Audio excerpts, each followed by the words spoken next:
Welcome to part 2 of the history of Hatherop Castle School.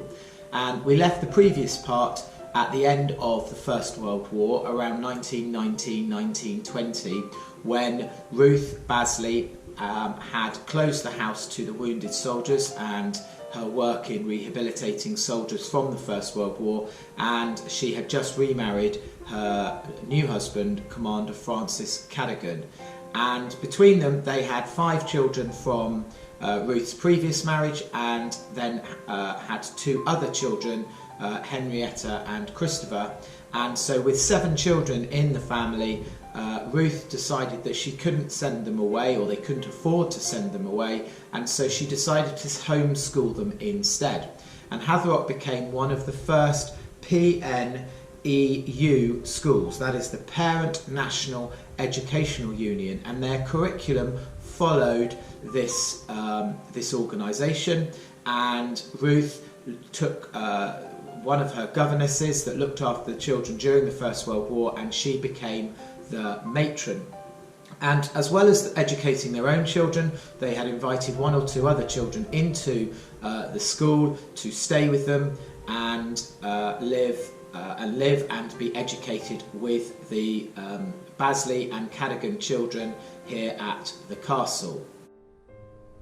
So as well as the Cadogan family's daughters that was educated at the school, the 1 or 2 local families also sent their children here, and word started to spread a little bit further afield about the school at Hatherop.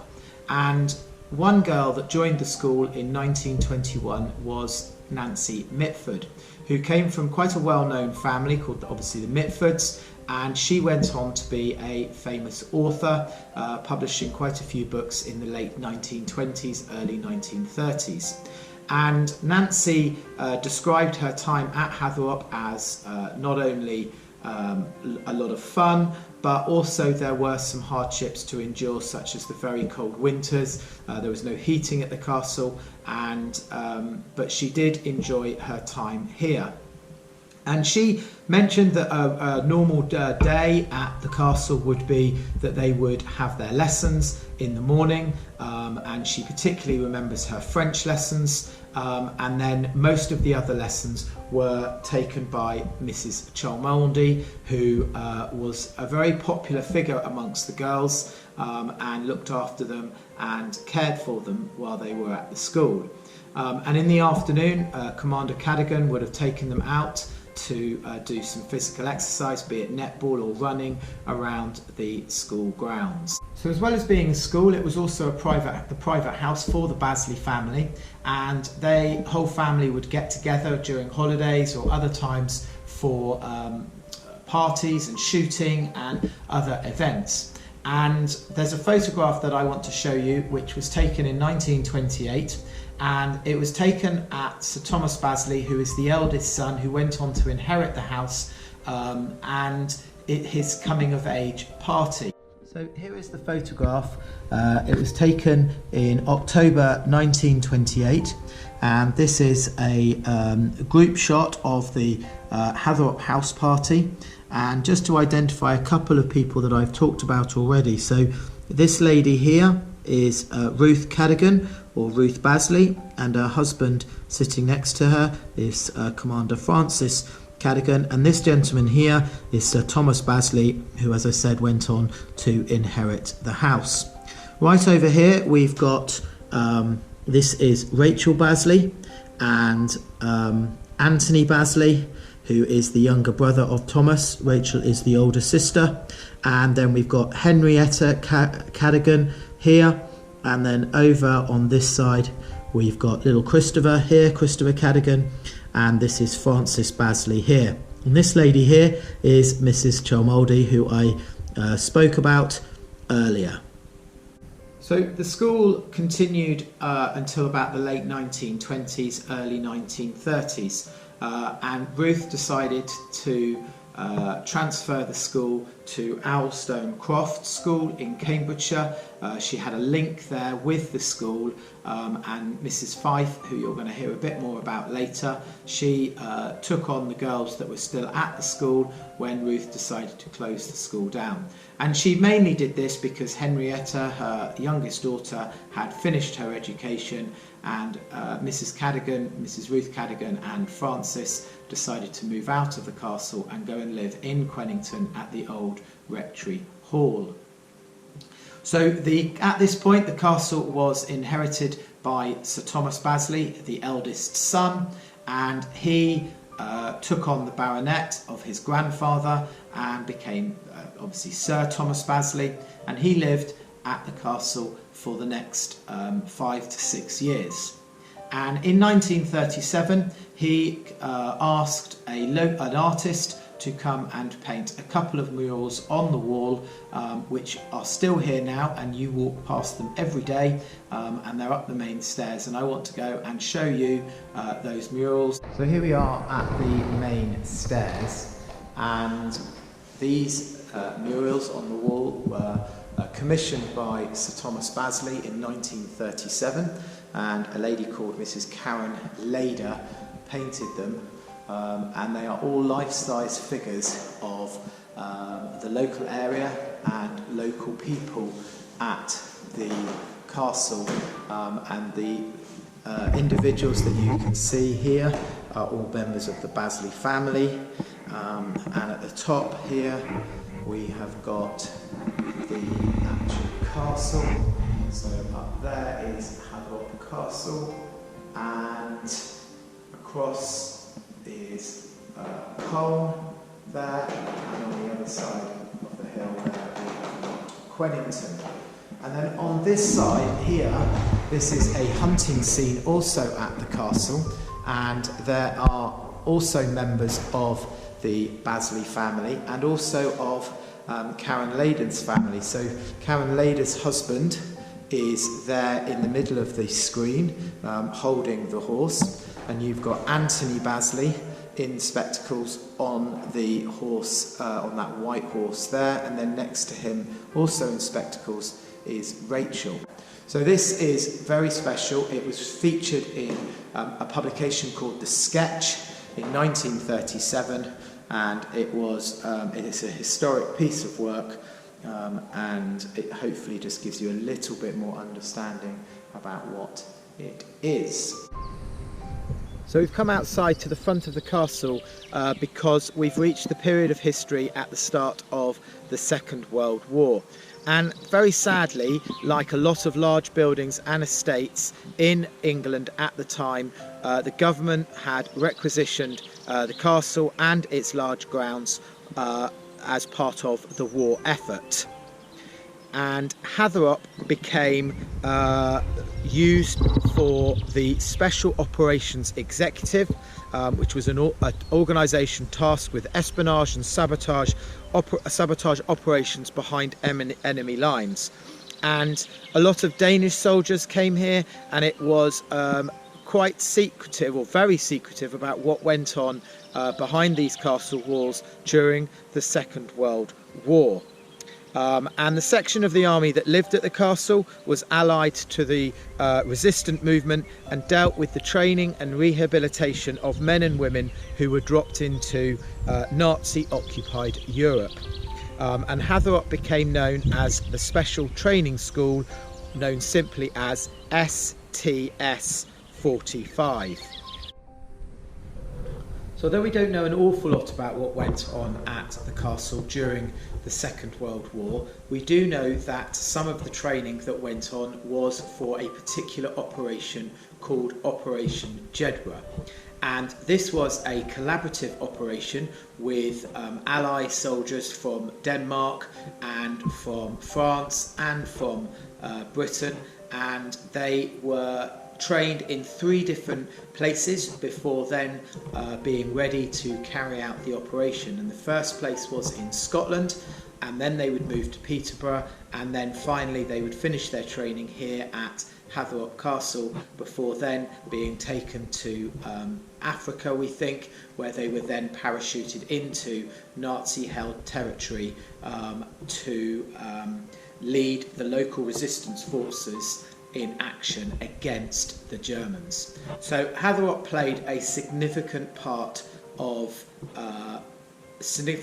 in the Second World War, and this Operation Jedward was an important operation. They had trialled it. It was called Spartan when they trialled it on Salisbury Plain, with 11 teams of men, and each team was consisted of 3 men who were parachuted into enemy territory to carry out this resistance support that was very much needed against the Germans.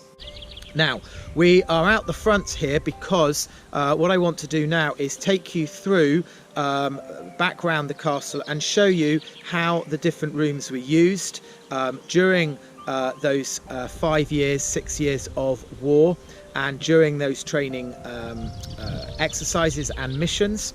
And the first point, I'm just going to turn the camera now around, because this area of the front lawn, which you will all recognise as the drive, this was an assault course, and was set up to help improve the agility and the fitness of the men who were involved in the training of the exercises that went on at the castle. And then round the corner here, because the missions were so secretive, at the front of the front door that would be guarded by military police 24 hours a day to stop anyone that didn't have the authority from going in.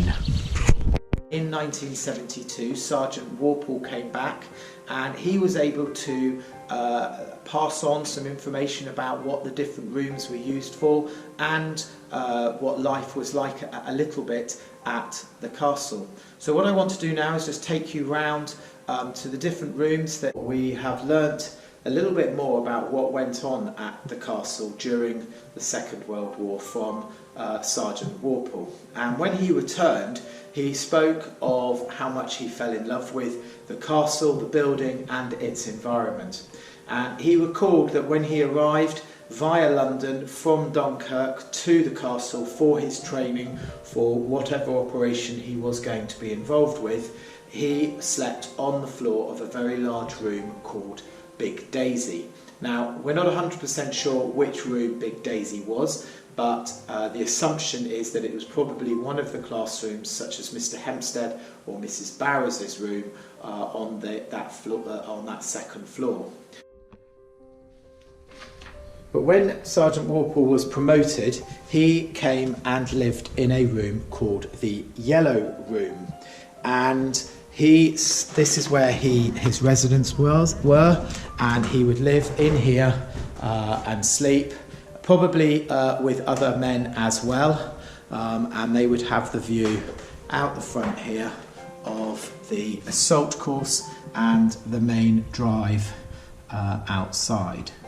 So this is where Sergeant Warple lived. So when Sergeant Warple came back, he was able to also recall what some of the rooms were used for around the castle. And I've already mentioned that the front lawn area was set up as an assault course to physically train the troops for their operations. But the ground floor, as well as the next 2 floors, were also transformed into lecture rooms and places where the soldiers and the troops and the officers would eat. So the offices, my study and the library, that was the lecture room. The front hall, Sergeant Warple remembers, had a billiard table in it, and the Dr. Moorhead, where we're sitting now, was the officers' mess, where the officers would relax and eat. Mr. Page's room was the Special Forces mess, and our dining room was also the canteen for the troops and the soldiers, and that's where they would eat. We've come down to the Trout stream, as you can see, and I've brought you down here because this area of the grounds, were also used extensively for training the soldiers and the troops for the operations they were going to be carrying out. And obviously the water would have added some element of training for them, and the fields beyond, they're nice and open, so that will have created a different situation for them to deal with. And then behind us here, the hills, the hill here with all of the trees and the undergrowth would have provided another alternative landscape for them to have to negotiate. And of course, when they landed beyond enemy lines, these troops had no idea what they were going to be faced with. So this environment provided them with many different scenarios that they would have to potentially negotiate when they landed beyond enemy lines in those special operations. So when Sergeant Walpole returned, he was very careful not to share any of the secrets that went on during those years when Hatherop was used for special training for soldiers to drop in behind enemy lines in German occupied territory.